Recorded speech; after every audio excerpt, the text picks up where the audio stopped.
चलो विद्यार्थी मित्रों, तो लास्ट लेक्चर में આપણે ગોળીય સપાટી વડે થતા વક્રીભવન માટેનું સૂત્ર તાર્યું હતું અને એનું સૂત્ર જે છે એ કંઈક આપણને આવું મળ્યું હતું -n1/u + n2/v = n2 - n1/r।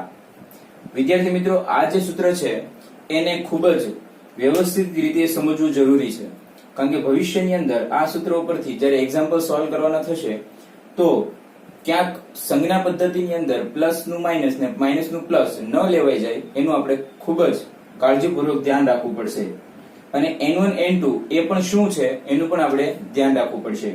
તો સૌથી પહેલા આ સૂત્રને વ્યવસ્થિત રીતે સમજીએ, પછી આ સૂત્રને આધારિત એક બે એક્ઝામ્પલ આપણે જોઈએ। તો તમે જુઓ, ગોળીય સપાટી વડે થતા વક્રીભવનનું આકૃતિ આપણી પાસે છે અને એ આકૃતિ ઉપરથી આપણે આ સૂત્ર લઈ આવ્યા હતા। હવે આ જે સૂત્ર તમને બતાય છે એની અંદર -n1/u, એમાં જે n1 તમને બતાય છે એ n1 શું છે? એ n1 જ્યાંથી તમારી પ્રકાશ આવે છે, અહીંયા ખાસ ધ્યાન આપજો, જ્યાં વસ્તુ છે નહીં, જ્યાંથી તમારું કિરણ આવે છે, અહીંયા હું લખી નાખું n1 એ એવું માધ્યમ છે કે જ્યાંથી કિરણ આવે છે, કિરણ આવશે, બરાબર, અને એની સામે આ બીજું માધ્યમ હતું, બરાબર।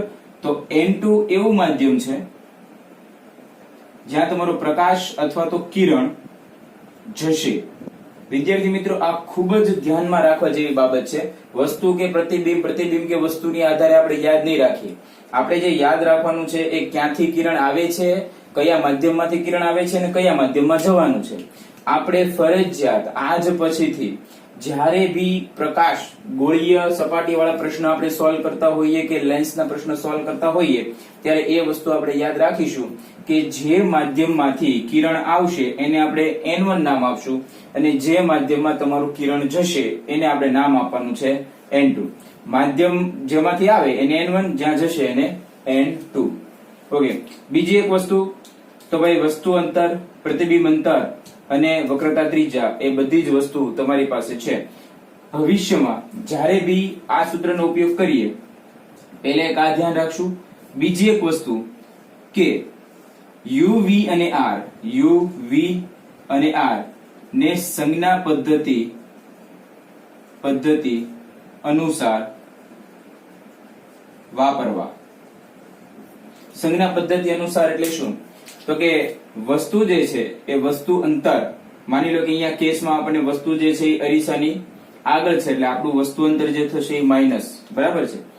પ્રતિબિંબ ક્યાંક આપણને અહીંયા મળ્યું છે એટલે પ્રતિબિંબ આપણું થઈ ગયું પ્લસ, અને વક્રતા ત્રિજ્યા હજી ફરીવાર આ u, v, r ની અંદર તમારે પોઝિટિવ નેગેટિવ સાઇન લગાવવાની છે, બરાબર છે।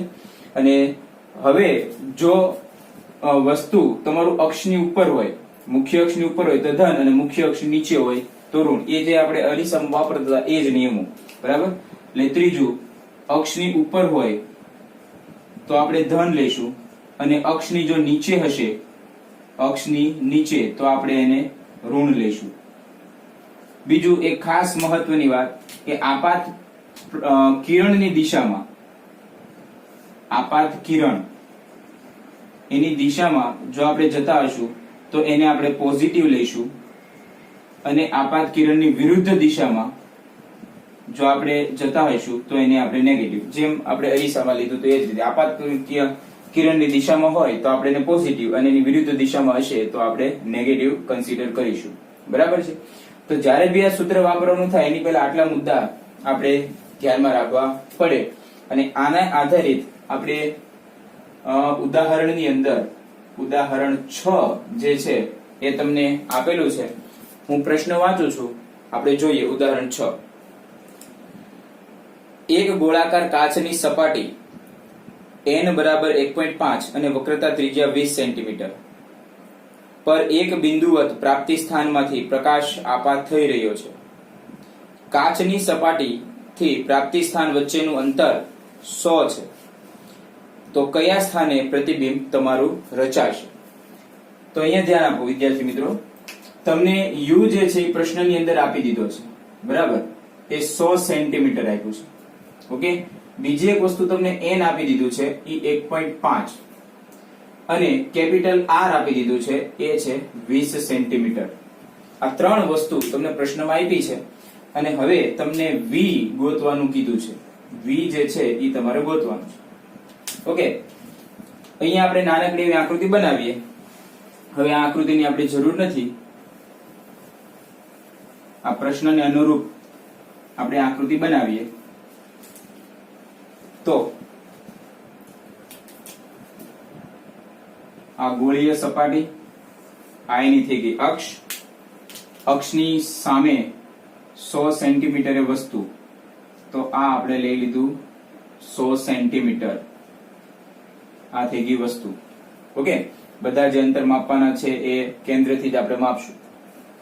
એક આપણે લંબ દોરી લઈએ, કારણ કે આ તમારું પાતળું માધ્યમ છે, આ તમારું ઘટ્ટ માધ્યમ છે. પ્રકાશનું કિરણ પાતળામાંથી ઘટ્ટમાં જશે એટલે વક્રીભવનની ઘટના બનશે. એટલે અહીંયા એક હું લંબ ધારી લઉં. ગોળીય અરીસા અથવા તો કોઈ ગોળાકાર હોય વસ્તુ, એની માટે જ્યારે તમે લંબ દોરશો તો એ હંમેશા એના વક્રતા કેન્દ્રમાંથી જ પસાર થાય. એટલે આપણે આને નામ આપી દઈએ સી. બરાબર. વક્રીભવનની ઘટના બની અને ક્યાંક એનું પ્રતિબિંબ પડશે. હવે ક્યાં પડશે એ પહેલા આપણે નહીં દર્શાવીએ, પહેલા આપણે ગણતરી કરશું. પછી આપણને ખબર પડી જાય કે ભાઈ 50 સેન્ટીમીટર, 100 સેન્ટીમીટર, જે કઈ સેન્ટીમીટર પ્રતિબિંબ રચાતું હોય પછી આપણે આકૃતિની અંદર દર્શાવશું. ત્યાં સુધી આપણે નહીં દર્શાવીએ. ઓકે, એક વસ્તુ ક્લિયર છે કે તમારું કિરણ પાતળા માધ્યમમાંથી ઘટ્ટ માધ્યમમાં જાય છે. તમારું કિરણ પાતળા માધ્યમમાંથી ઘટ્ટ માધ્યમમાં જાય છે, એટલે લંબ તરફ ગતિ કરશે. હવે આપણે આગળ હમણાં જોઈએ. સૂત્ર વાપરવા માટે આપણે એવું ચર્ચા કરી કે કિંમત પહેલા સંજ્ઞા અનુસાર, સંજ્ઞા પદ્ધતિ અનુસાર એની કિંમત લખવી. તો આપાત કિરણ જે છે એ તમારું આ દિશામાં છે. આપાત કિરણ જે છે એ આ દિશામાં છે અને એની સામે જે તમે અંતર માપવાના છો વસ્તુ માટેનું, વસ્તુ તમારી અહીંયા છે. આ તમારી વસ્તુ છે.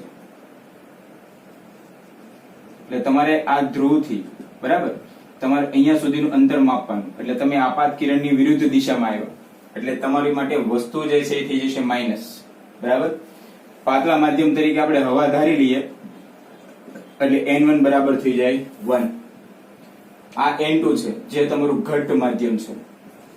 ઓકે, N1 તરીકે આપણે ધારી લઈએ હવા, જે તમારું પાતળું માધ્યમ છે. ઓકે, છે જ આપણી પાસે સૂત્ર -N1/u + N2/v is equal to N2 - N1/r. Okay, N1 એટલે શું? તો કે N1 એટલે જ્યાંથી કિરણ આવતું હોય એ માધ્યમ. તો કિરણ ક્યાંથી આવે છે? પાતળા માધ્યમથી આવે છે અને વક્રીભવનાંક કેટલો છે? 1. એટલે -1. u એટલે શું છે? -100 સેન્ટીમીટર. અહીંયા ખાસ ધ્યાન આપજો, આ -100 સેન્ટીમીટર. બરાબર. પ્લસ N2 ની કિંમત કેટલી છે? 1.5. ચલો 1.5. N2 એટલે શું થશે કે માધ્યમ, એવું માધ્યમ, એ માધ્યમનો વક્રીભવનાંક કે જ્યાં કિરણ જતું હશે. ઓકે, ત્યાં લખી દીધું આપણે 1.5. v ની કિંમત આપણે ગોતવાની છે. બરાબર. N2 ની કિંમત 1.5 -N1 ની કિંમત 1 અને વક્રતા ત્રિજ્યા તમને આપી છે 20 સેન્ટીમીટર. હવે વક્રતા ત્રિજ્યા, ઓકે, તો આ ગોળીય સપાટી જે છે એને અનુરૂપ આપણે કોઈ ગોળો દોરીએ તો કઈક આવું રીતના થાય. તો આ એનું સેન્ટર બની ગયું. ત્યાં સુધીનું અંતર જે વક્રતા ત્રિજ્યા કહેવાય, જે ઓલરેડી આપણને ખબર છે. ઓકે, અને આપાત કિરણ જે દિશામાં જાય છે એ જ દિશામાં અહીંથી આપણે માપવાનું. એટલે કેપિટલ R ની જે કિંમત છે એ પોઝિટિવ થશે. ઓકે, એટલે અહીંયા કિંમત મૂકીએ 20. ઓકે, આ માઇનસ માઇનસ થઈ ગયું પ્લસ, એટલે 1/100 પ્લસ અહીંયા કરી દઈએ આપણે 1.5 ના છેદમાં v બરાબર આ થઈ ગયું 0.5 ના છેદમાં 20. આની ગણતરી કરો વિદ્યાર્થી મિત્રો. આની ગણતરી કરશો એટલે v ની કિંમત હું ડાયરેક્ટ લખું છું. v ની કિંમત તમને +100 સેન્ટીમીટર જેવી મળશે. આ ગણતરી કરતા v ની કિંમત જે છે તમને +100 સેન્ટીમીટર જેવી મળશે. હવે તમે જુઓ, પ્રતિબિંબમાં તમને મળ્યું છે પોઝિટિવ. આ તમારું પ્રતિબિંબ અંતર છે. એ પ્રતિબિંબ અંતર તમને મળ્યું પોઝિટિવ. શું મળ્યું? પોઝિટિવ. પોઝિટિવ મળ્યું એનો મતલબ એવો થયો કે આપાત કિરણ જે દિશામાં છે એ જ દિશામાં તમને 100 સેન્ટીમીટર અંતરે ક્યાંક પ્રતિબિંબ મળે છે. તો આપાત કિરણ આ રીતના આપણે ધાર્યું છે ડાબી બાજુથી જમણી બાજુ, એટલે અહીંયાથી તમારે 100 સેન્ટીમીટર નું અંતર કરી દેવાનું. એટલે કંઈક અહીંયા માની લો કે અહીંયા આપણે નામ આપી દઈએ I, એટલે આટલું અંતર જે છે એ થઈ જશે 100 સેન્ટીમીટર. તમને અહીંયા જે છે એ પ્રતિબિંબ મળશે.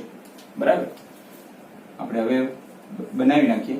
પહેલા આપણે એટલા માટે નહોતું દર્શાવ્યું કે ક્યાં છે પ્રતિબિંબ એ આપણને ખબર નથી, પ્રતિબિંબ અંતર કેટલું હોય આપણને ખબર નથી. હવે ખબર પડી ગઈ કે 100 સેન્ટીમીટર, એટલે અહીંયાથી 100 સેન્ટીમીટર, એમાં ધન આવે છે. બરાબર, એટલે તમારે ક્યાં ગયું? આપાત કિરણની દિશામાં. આપાત કિરણ જે છે એ જ દિશામાં આપણને પ્રતિબિંબ અંતર મળશે. ઓકે, બીજી એક વસ્તુ તમને અહીંયા એવું પૂછે કે કેવું મળશે.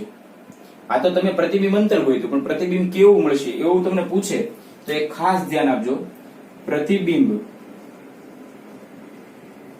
કેવું મળશે એવું તમને પૂછે તો અહીંયા એક હિન્ટ છે. તમે જુઓ, પ્રતિબિંબ અંતર તમને મળ્યું છે પોઝિટિવ. બરાબર છે, પ્રતિબિંબ અંતર તમને કેવું મળ્યું છે? પોઝિટિવ. ઓકે, એની સામે વસ્તુ અંતર તમને કેવું મળ્યું હતું? નેગેટિવ. પ્રતિબિંબ અંતર તમારું પોઝિટિવ, એની સામે u વસ્તુ અંતર તમારું કેવું હતું? નેગેટિવ. બંને કેવા થયા? વિરુદ્ધ. બંને કેવા થયા? એકબીજાની વિરુદ્ધ. જ્યારે બંને એકબીજાની વિરુદ્ધ હશે ત્યારે ફરજિયાત, આ કિસ્સા માટે ફરજિયાત તમને પ્રતિબિંબ જે છે એ પ્રતિબિંબ વાસ્તવિક મળશે. કેવું પ્રતિબિંબ મળશે? વાસ્તવિક, એટલે કે રિયલ પ્રતિબિંબ મળશે.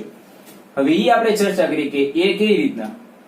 તો અહીંયા તમે જો, વક્રીભવનની ઘટના બની, એક કિરણ મેં આ લઈ લીધું એટલે 100 સેન્ટીમીટર એ અક્ષ ઉપર આવશે. ઓકે, અને બીજું એક કિરણ હું અહીંયાથી લઈ લઉં. આ વસ્તુ હતી તેથી એક કિરણ આ લીધું.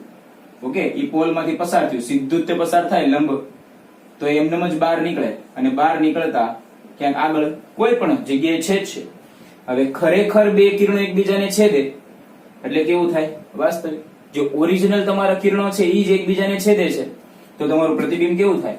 વાસ્તવિક. પણ હા, આ કિસ્સો ખાસ ધ્યાન આપજો. આ કિસ્સો કોના માટે સાચો પડશે? આ કિસ્સો લેન્સ માટે સાચો પડશે. આનું ઊંધું લખી શકો. ઊંધું એટલે અહીંયા આપણે એવું ધાર્યું હતું V પોઝિટિવ, ધાર્યું ને આવ્યું જ હતું V પોઝિટિવ અને U નેગેટિવ. પણ એવું પણ શક્ય છે કે માની લ્યો કે તમને U પોઝિટિવ મળે અને V પોઝિટિવ મળે, એવી રીતે U નેગેટિવ મળે અને V નેગેટિવ મળે.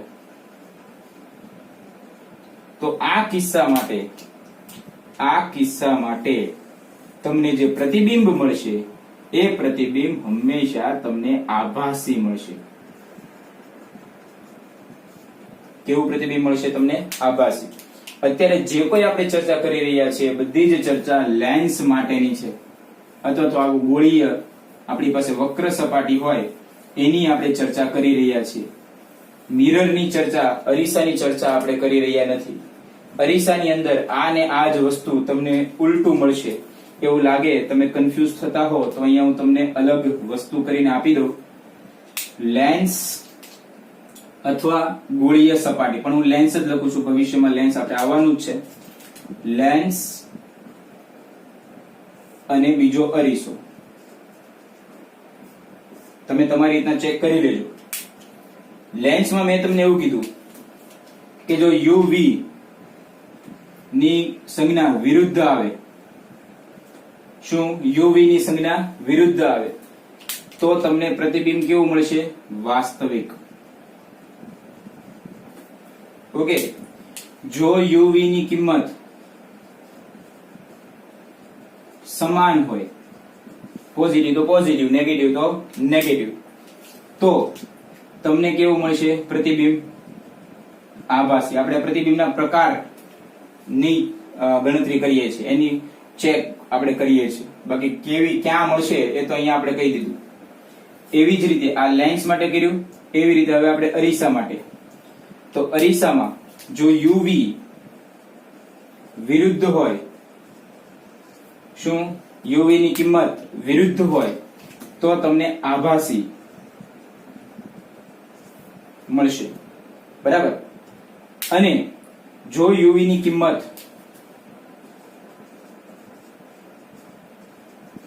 તમને સમાન મળે તો તમારું પ્રતિબિંબ જે છે એ થશે વાસ્તવિક. અહીંયા ખાસ તમે ધ્યાન આપજો, આ બધી વસ્તુ લેન્સ માટેની છે, આ અરીસા માટેની છે. જો યુ ને વી ની કિંમત વિરુદ્ધ મળે તો તમને વાસ્તવિક મળશે લેન્સ માટે, અને યુવી ની કિંમત જો સમાન હશે તો આભાસી મળશે. એવી જ રીતે જો યુવી ની કિંમત વિરુદ્ધ હોય તો આભાસી અરીસા માટે, અને યુવી ની કિંમત સમાન હોય તો વાસ્તવિક માટે. પણ અહીંયા ખાસ તમે ધ્યાન આપજો, જો તમે અહીંયા બહિર્ગોળ લેન્સ ની ચર્ચા કરતા હોય તો સામે તમારે બહિર્ગોળ અરીસો લેવાનો. અહીંયા તમે અંતર્ગોળ લેન્સ ની ચર્ચા કરતા હોય તો સામે તમારે અંતર્ગોળ અરીસો લેવાનો. એકનું અંતર્ગોળ ને એકનું બહિર્ગોળ એવી રીતે ચેક કરવાનું નથી. બાકી આ કિંમત બે માટે સાચી છે, ગમે ત્યાં હિન્ટ તરીકે આપણને ઉપયોગી થાય એવી છે. ઓકે, તો જ્યારે બી આપણે દાખલા ગણશું આ સૂત્રને આધારિત, બરાબર, આ સૂત્રને આધારિત જ્યારે દાખલા ગણશું ત્યારે આટલી કન્ડિશન આપણે ધ્યાનમાં રાખવી પડે. એટલું નોટ ડાઉન કરો એટલે બીજું આપણે એક્ઝામ્પલ લઈએ, આના ઉપર જ છે.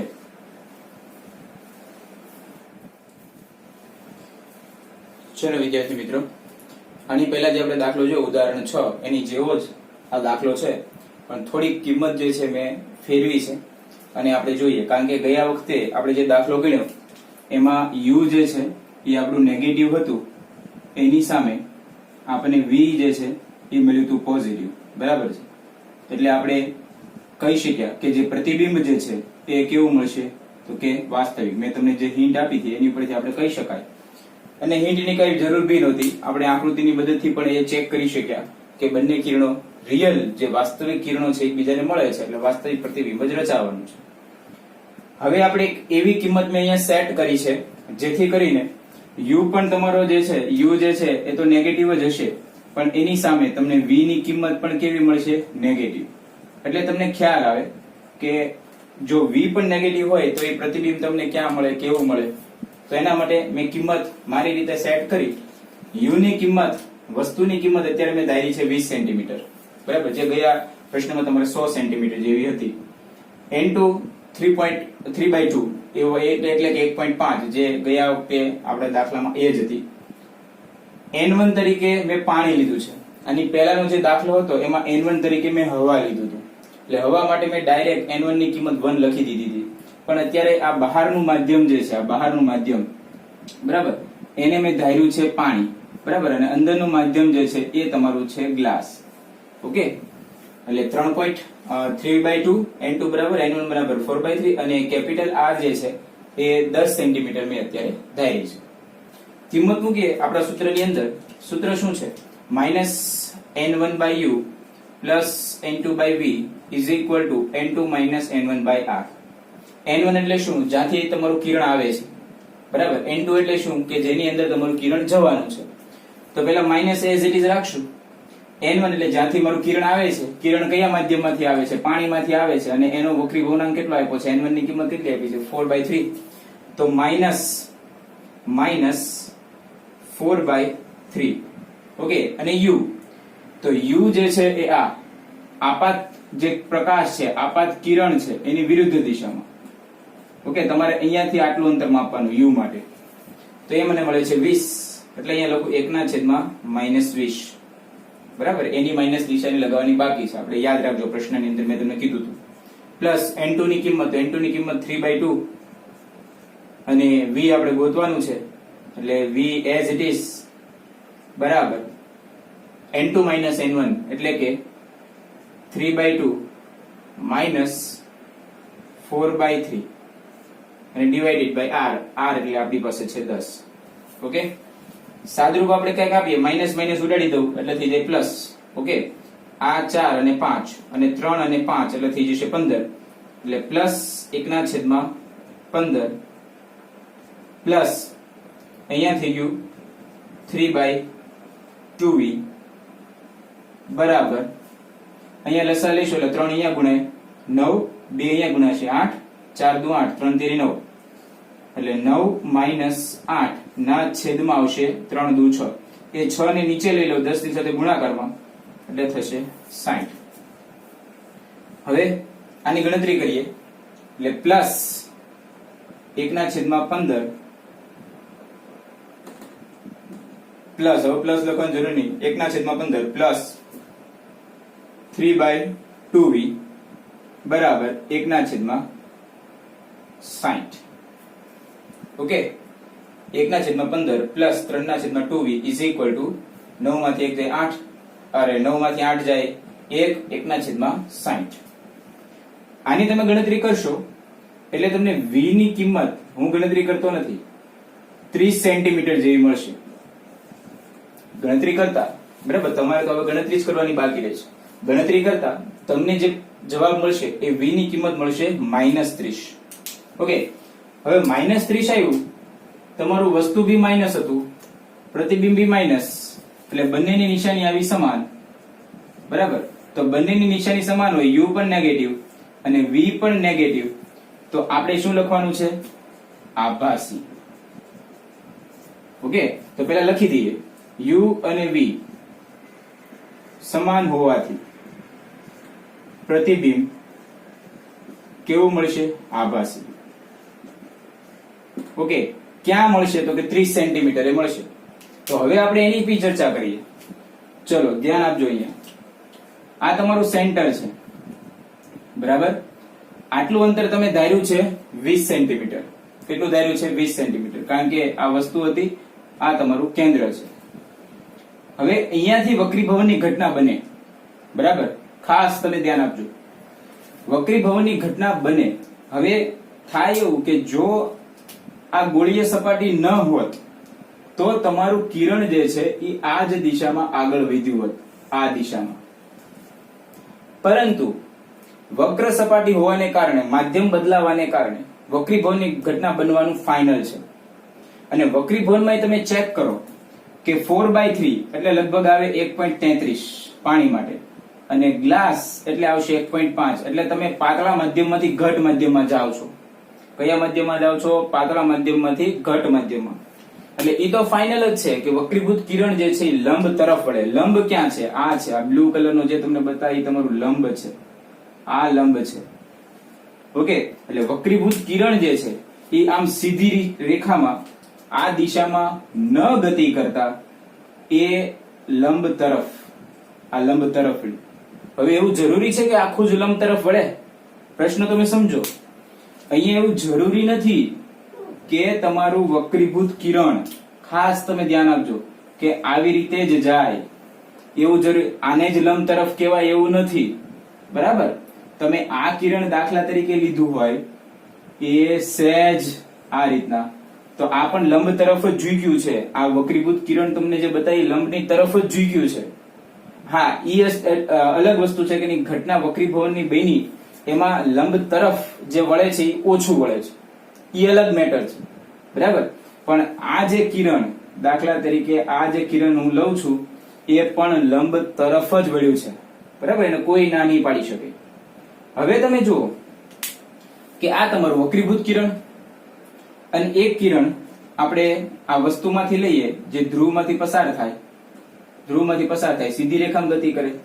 ઓકે, જે ગયા વખતે આપણે લીધું હતું.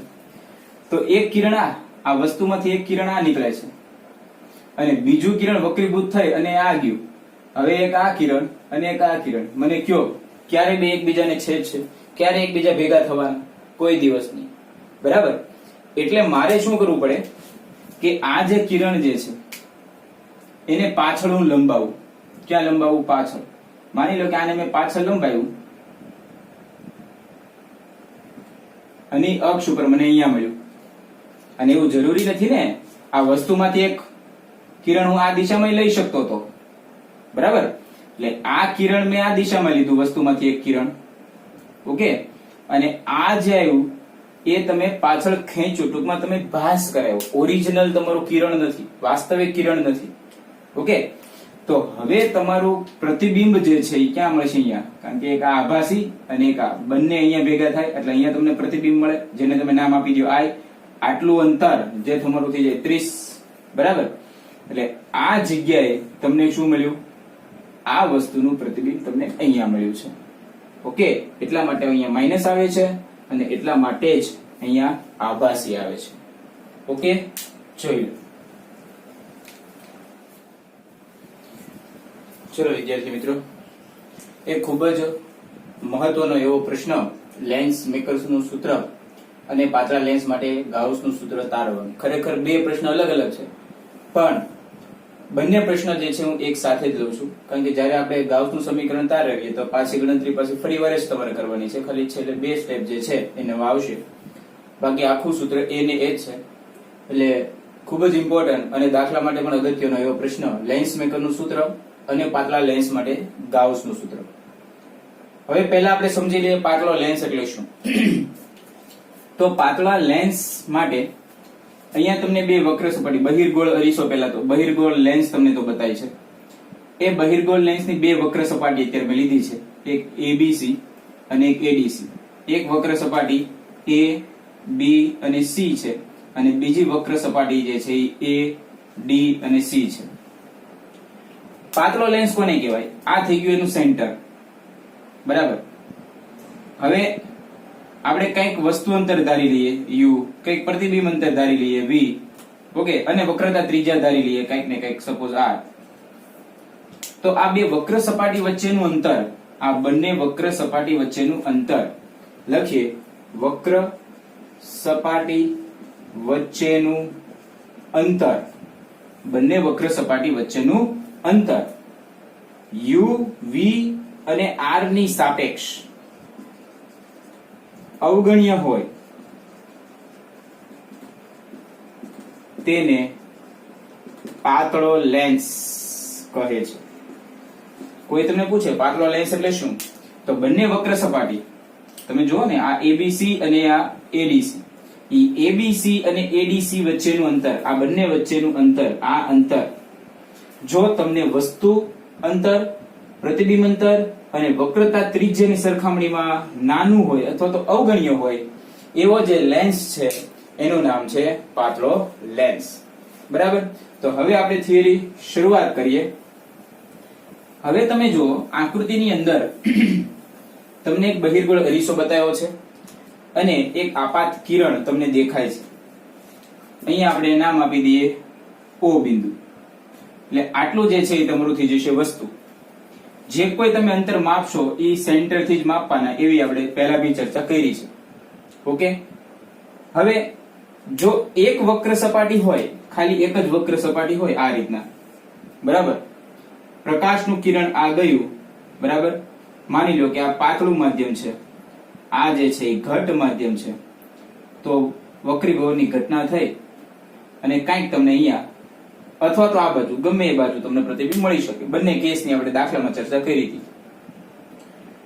એટલે એક અરીસો હોય, એક બાજુ વક્ર સપાટી હોય તો એની માટેનું સૂત્ર તો આપણે ભણી ગયા. સૂત્ર શું છે? તો કે -n1/u + n2/v = n2 - n1/r. આવું સૂત્ર આપણે ભણ્યા. પણ અહીંયા એવું છે, આપણી પાસે બે વક્ર સપાટી છે. અહીંયા જો તમને બતાય તો આપણી પાસે કેટલી વક્ર સપાટી છે? બે. એક સપાટી ABC છે, જ્યારે બીજી સપાટી ADC છે. બરાબર. A અને C તો કોમન જ છે બંનેમાં, પણ એક સપાટી ABC અને એક સપાટી ADC છે. એટલે સૌથી પહેલા આપણે લેન્સ મેકરનું ફોર્મ્યુલા તારવશું અને એની પછી આપણે સીધું ગાઉસનું સમીકરણ લખી નાખશું. હવે તો કે બે આપણી પાસે વક્ર સપાટી હોય તો ખરેખર આવા બે સૂત્ર આવવા જોઈએ. બે વાર વક્રીભવનની ઘટના બને. હું તમને પેલા રફમાં સમજાવી દઉં, પછી આપણે ફેર કરીએ. માની લો કે આવી રીતના આપાત પ્રકાશ ગયો, બરાબર, એટલે પેલા ABC થી વક્રીભવનની ઘટના બની. જે કઈ વક્રીભવનના નિયમો છે એ તો આપણે પાળવાના જ, બરાબર.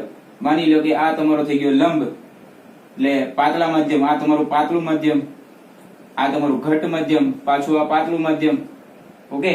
તો પ્રકાશનું કિરણ જે છે, વક્રીભૂત કિરણ, માની લો કે આ રીતના મળ્યું, તો આ તમારું થઈ ગઈ વસ્તુ, એની સામે આ તમારી થઈ ગઈ પ્રતિબિંબ. ઓકે. હજી આપણે રફ સમજીએ છીએ. એવી જ રીતે જો આના માટે કરવું હોય તો ADC માટે આ કિરણ વસ્તુ થશે, આ કિરણ વસ્તુ થશે, બરાબર, અને એની માટેનું પ્રતિબિંબ આપણે લેવાનું. તો ફરીવાર ત્યાંથી આપણે લંબ દોરીએ અને એનું પ્રતિબિંબ આપણને મળશે. ઓકે, પણ આપણે પેલા એક કેસ જે છે એબીસી એ કમ્પ્લીટ કરીએ એટલે ઓટોમેટિકલી આપણને એડીસી જે છે એ સમજાઈ જશે. સૌથી પહેલા આપણે એબીસી વાળો કેસ લઈએ. અહીંયા વક્રીભવનની ઘટના બને છે, આપણે નામ આપી દઈએ. આટલું અંતર જે છે એ યુ, ખરેખર આપણે અહીંયા કેન્દ્રથી માપવાનું છે, પણ એ કઈ ફરક પડવાનો નથી. તમે ઓબી બોલો કે આને વચ્ચે કોઈ નામ આપી દો, ઓ ડેશ કે ઓ ડેશ ઓ બોલો, કોઈ ફરક પડવાનો નથી. હવે અહીંયા વક્રીભવનની ઘટના બને છે. આપણે એવું ધારી લઈએ કે માની લો કે આ એડીસી સપાટી નથી, અત્યારે એવું ધારી લઈએ કે એડીસી નથી. તો એડીસી ન હોત તો શું ઘટના બને? તો અહીંયા તો પહેલા એક લંબ પહેલા દોરો. એ લંબ ક્યાંથી પસાર થાય? તો કે સી માંથી પસાર થાય. નામ આપી દઈએ C1, બરાબર. આ કોઈ વક્ર સપાટી હોય, ઓકે, આ તમારું આપાત કિરણ. તો વક્રીભૂત લંબ આપણે દોરવો હોય તો લંબ જે છે એ જે ગોળો તમે જે લેશો એ ગોળાનું કેન્દ્ર જ થશે. ઓકે, એટલે લંબ જે છે એ સી માંથી પસાર થયું અને એની માટે અત્યારે આપણે એવું ધારીએ છીએ કે એડીસી નથી. તો આ જે કિરણ છે આપાત કિરણ, એનું વક્રીભૂત કિરણ સપોઝ આપને કંઈક અહીંયા મળે છે. આપણને દાખલા તરીકે મળ્યું અહીંયા. ઓકે, આને આપણે નામ આપી દઈએ આઈ ડેશ. આ જે છે એ તમારી વક્રતા ત્રિજ્યા થઈ જાય, એને આપણે નામ આપી દઈએ R1.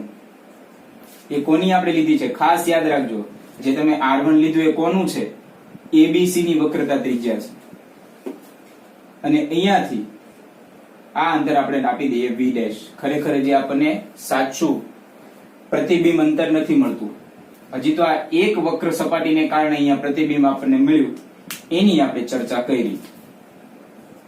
ઓકે, તો હવે આપણે સૂત્ર લખીએ, બરાબર.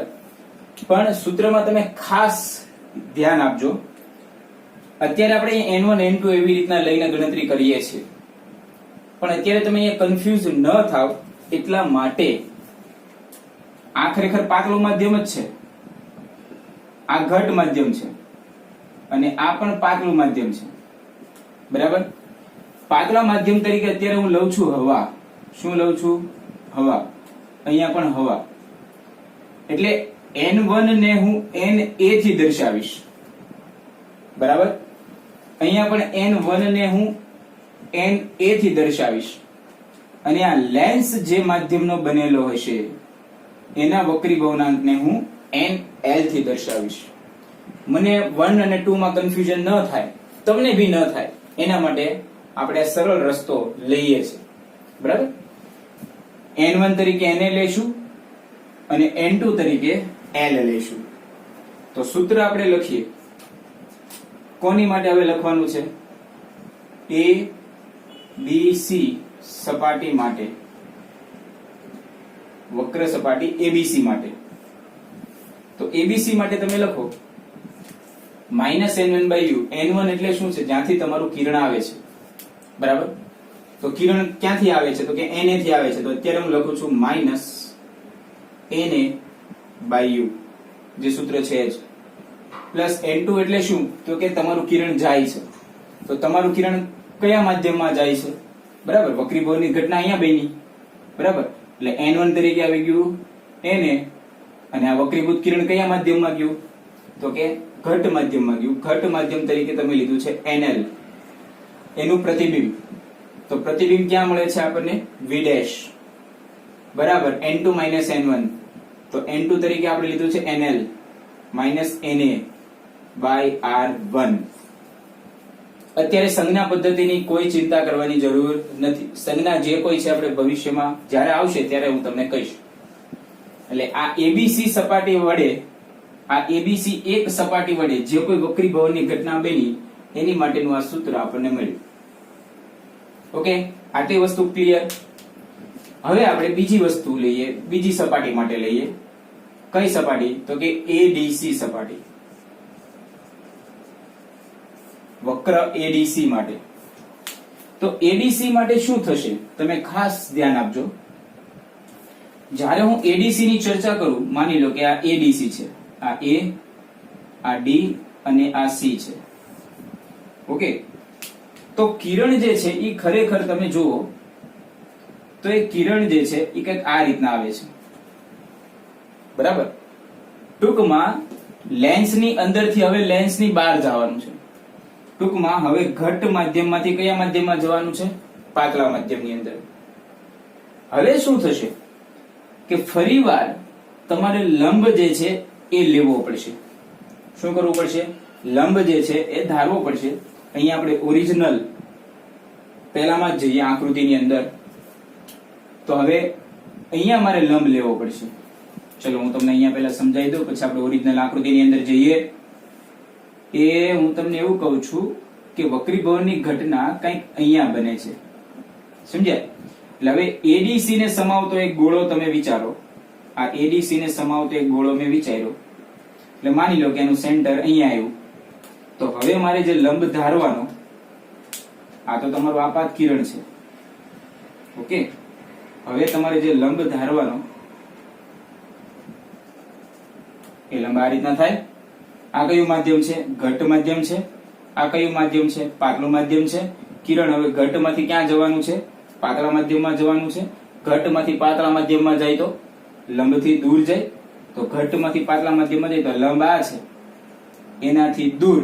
એટલે ખરેખર એ આમ જતું હતું, એને બદલે ક્યાંક નજીકમાં આવશે. હવે આપણે મુખ્ય આકૃતિમાં જોઈએ કે અહીંયાથી ફરીવાર વક્રીભવનની ઘટના બની. પ્રકાશનું કિરણ અહીંયા આપણે પેલા લંબ દોરી દઈએ. તો આ બિંદુએ તમે લંબ દોરો. માની લો કે અહીંયા તમારું C2 હોય, આ થઈ ગયું લંબ. તો હવે ત્યાંથી તમારું વક્રીભૂત કિરણ જે છે અહીંયાથી એ લંબથી દૂર જાય. એટલે લંબથી દૂર એટલે ક્યાંક અહીંયા. એટલે અહીંયા તમને મળશે ફાઇનલ ઇમેજ I. શું મળશે? ફાઇનલ ઇમેજ, ફાઇનલ પ્રતિબિંબ I. અને ઈ અંતર જે મળે છે O' I, એ અંતરનું નામ આપી દઉં V. ઓકે, હવે તમે જો એડીસી સપાટી માટે. કઈ સપાટી માટે? એડીસી. ફરીવાર આ જ સૂત્રનો ઉપયોગ કરીએ તો કે માઇનસ, સૂત્રના માઇનસ છે એટલે માઇનસ. N1 એટલે કયું માધ્યમ જ્યાંથી કિરણ આવે છે? તો એડીસી માટે અત્યારે આપણે ચર્ચા જે કરીએ છીએ એડીસી સપાટી માટે કરીએ છીએ. તો પ્રકાશનું કિરણ ક્યાંથી આવતું હતું? તો કે લેન્સમાંથી જ આવતું હતું. એટલે NL આવશે અહીંયા છેદમાં U એટલે કે વસ્તુ. તો ખરેખર જે આ I' હતું એટલે કે V', જે પ્રથમ સપાટી માટે, પ્રથમ માટે જે પ્રતિબિંબ હતું એ એડીસી માટે શું બનશે? વસ્તુ. તો અહીંયા લખીએ NL by V' plus N2 by V. N2 એટલે હવે તમારું કિરણ ક્યાં જવાનું છે? તો હવે કિરણ છેલ્લે ક્યાં જાય છે? પાતળા માધ્યમમાં. પાતળા માધ્યમ તરીકે તમે શું લીધું છે? એર, હવા. Na by V, ફાઇનલ પ્રતિબિંબ. તો ફાઇનલ પ્રતિબિંબ આપણે શું ધાર્યું છે? V is equal to N2 minus N1. N2 એટલે જેમાં જાય છે ઈ, N1 એટલે જેમાંથી આવ્યું ઈ. તો જેમાં જાય છે ઈ Na, જેમાંથી આવ્યું ઈ NL, લેન્સમાંથી આવ્યું, હવામાં જાય છે. અને R2. બરાબર? કારણ કે આ તમારી સપાટી હોય એડીસી સપાટી, આ તમારી અક્ષ છે. ઓકે, આને એક ગોળો વિચારી લો, એનું તમે કેન્દ્ર ધારી લો. એટલે આટલી જે અંતર જે છે એ થશે R2. એ અહીંયા તમને બતાવું. R2 O' થી C2 સુધીનું અંતર એ તમારું થશે R2. પછી તમારે પ્લસ કે માઇનસ કે પ્લસ મૂકવાની જરૂર નથી. એ છેલ્લે મૂકવાની છે, અત્યારે નહીં. બરાબર? આને આપી દો સમીકરણ નંબર 2. આ તમારું સમીકરણ નંબર 2. આ સમીકરણ નંબર 1. ઓકે, બંનેનો આપણે સરવાળો કરીએ.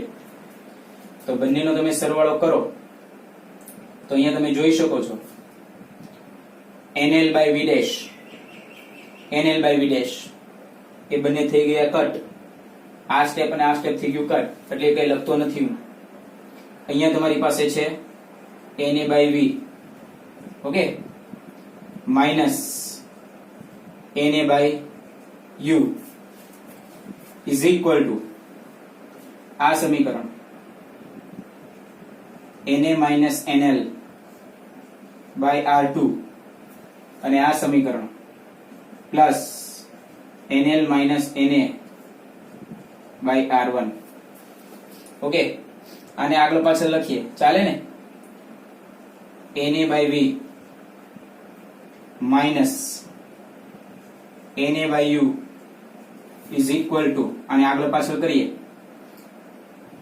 એટલે NL minus Na by R1 plus Na minus NL by R2.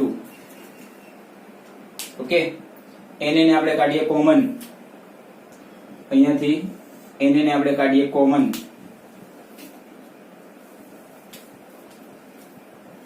આ જેની જરૂર નથી એ હટાવી દઉં છું.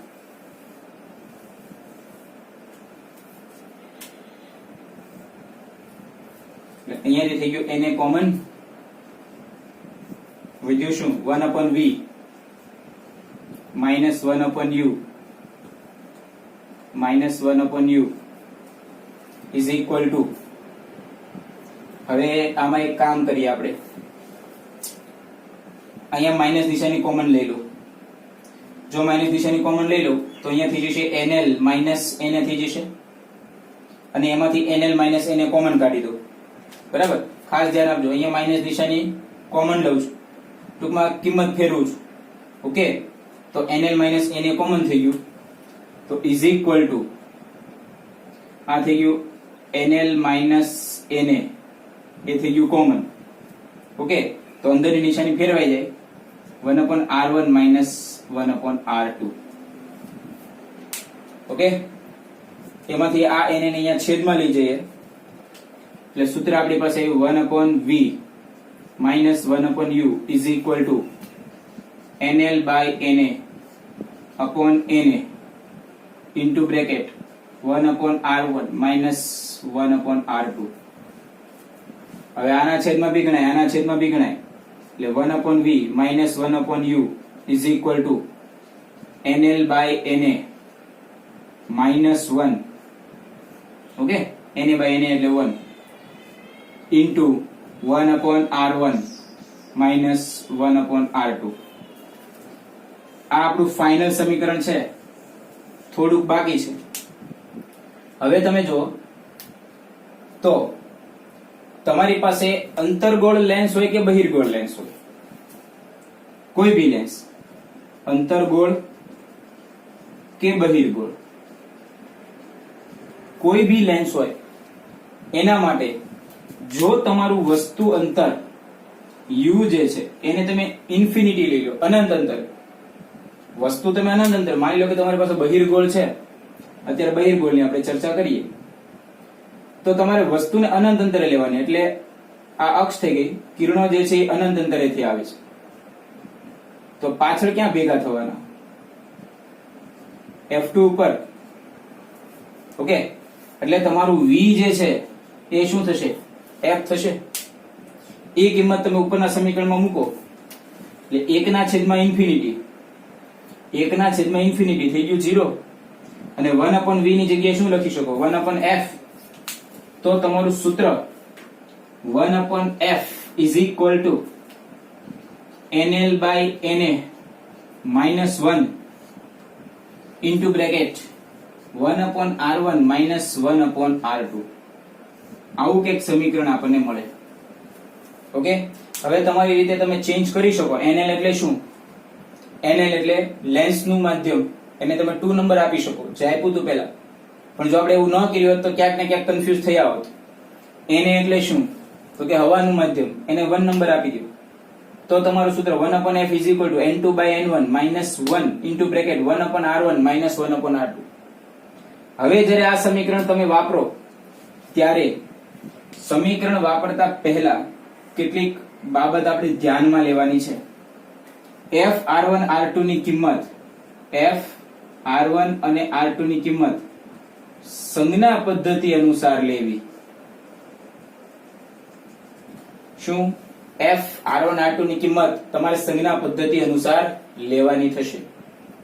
બીજું, આ N2 માધ્યમ છે, આ N1 માધ્યમ છે, અને હજી એક વસ્તુ R1 R2 છે. તો R1 એટલે શું તમે જોજો. R1 એટલે શું હતું? તમારી જે પહેલી સપાટી હતી એટલે એની વક્રતા ત્રિજ્યા.